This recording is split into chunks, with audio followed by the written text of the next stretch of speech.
सभी भगवत प्रेमियों को हमारी राधे राधे। मानव जीवन का सर्वोत्कृष्ट फल सत्संग श्री भक्तमाल कथा के माध्यम से हमें मिलने जा रहा है। श्री भक्तमाल कथा के प्रधान श्रोता हमारे श्री प्रिया प्रीतम जी हैं। उनके श्री चरणों में प्रणाम करते हुए आइए आज के भक्त चरित्र का श्रवण करें। भरद्वाज मुनि महामोह महिषे सुविशाला राम कथा कालिका कराला।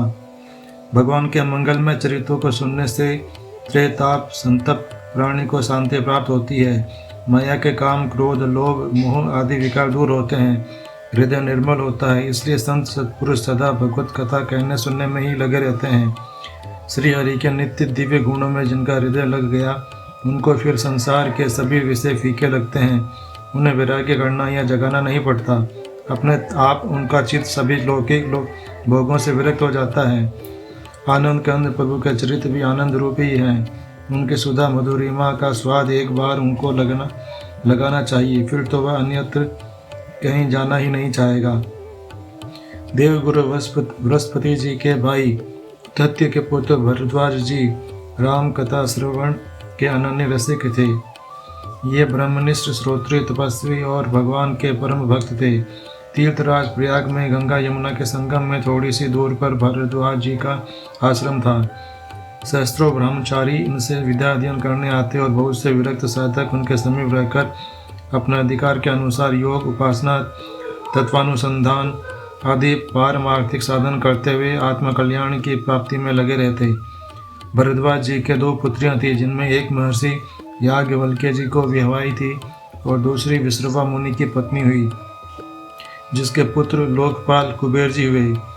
भगवान श्री राम में भरद्वाज जी का अनन्य अनुराग था। जब श्री राम वन जाने लगे तब मुनि के आश्रम में प्रयागराज में उन्होंने एक रात्रि निवास किया।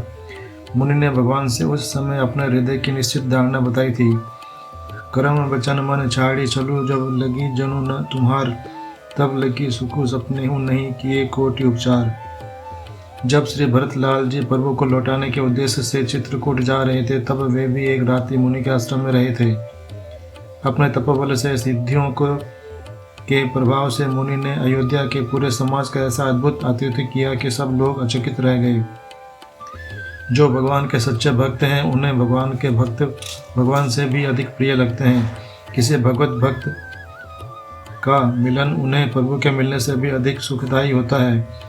भरद्वाज जी को भरत जी से मिलकर ऐसा ही असीम आनंद हुआ। उन्होंने कहा भी, सुनो भरत, हम झूठ न कही, उदासीन तापस बन रही, सब साधन कर सुफल सुहावा, लखन राम सिय दर्शनु पावा, तही फल कर फलो दर्श तुम्हारा, सही सप्याग सुभाग हमारा।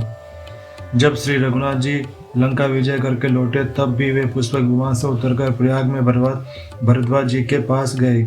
श्री राम के साकेत प्रदान पर भरद्वाज जी उनके भुवन सुंदर रूप के ध्यान तथा उनके गुणों के चिंतन में ही लगे रहते थे। माघ महीने में प्रतिवर्ष ही प्रयागराज में ऋषि मुनिगण मकर स्नान के लिए एकत्रित होते थे।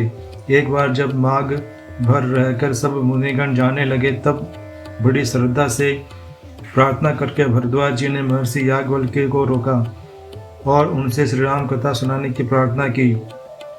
याज्ञवल्क्य जी ने प्रसन्न होकर श्री रामचरित्र का वर्णन किया। इस प्रकार भरद्वाज जी की कृपा से लोक में श्री रामचरित्र का मंगल प्रवाह प्रवाहित हुआ। आज के हमारे भक्त चरित्र का वर्णन इतना ही।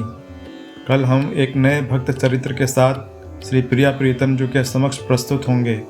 आपको हमारी राधे राधे।